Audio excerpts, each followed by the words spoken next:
Condom ছাড়াই যৌন মিলন সম্ভব।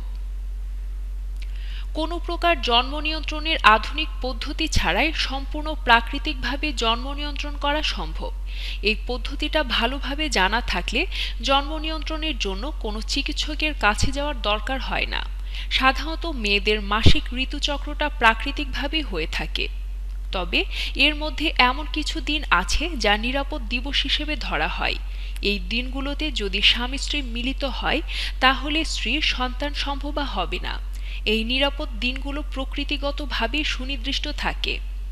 এটি প্রাকৃতিকভাবেই নিরাপদ, তাই একে প্রাকৃতিক পরিবার পরিকল্পনাও পদ্ধতি বলা হয়।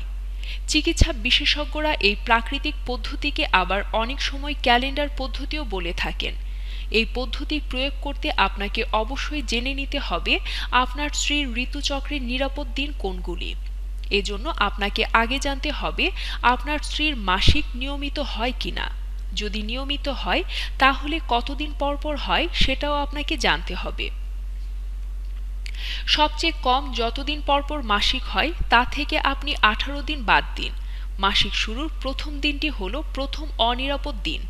এরপর আপনাকে জানতে হবে স্ত্রীর সবচেয়ে বেশি যতদিন পরপর মাসিক হয় তা থেকে 10 দিন বাদ দিন। মনে রাখতে হবে মাসিক শুরুর প্রথম দিন থেকে ওই দিনটি হলো শেষ অনিরাপদ দিন। মনে করুন আপনার স্ত্রীর মাসিক 28 থেকে 30 দিন পর হয়ে থাকে, তাহলে প্রথমে 28-18 সমান 10, অর্থাৎ মাসিকের শুরুর পর থেকে প্রথমে যে 9 দিন থাকবে সেটি আপনার জন্য নিরাপদ দিবস। এই 9 দিন আপনি অন্য কোনো পদ্ধতি ছাড়াই সঙ্গম করতে পারবেন। এরপর 10ম দিন থেকে শুরু হবে অনিরাপদ দিবস, তাই 10ম দিন থেকে সঙ্গম করলে পদ্ধতি ব্যবহার করতে হবে। আবার যেহেতু 30 দিন পরপর মিন্স হয় তাই 30-10 সমান 20, অর্থাৎ 20তম দিন আপনার জন্য শেষ অনিরাপদ দিবস হিসেবে গণ্য হবে।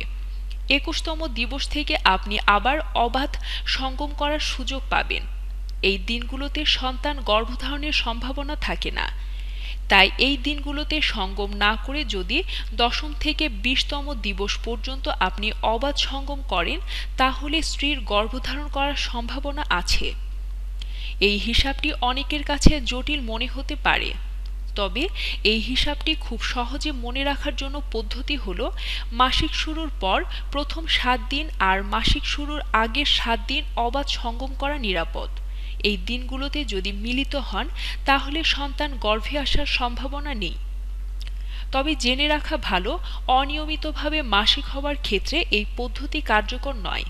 তাছাড়া প্রাকৃতিক জন্ম নিয়ন্ত্রণ নিয়ম 80% নিরাপদ এবং সাফল্যের হার 80%।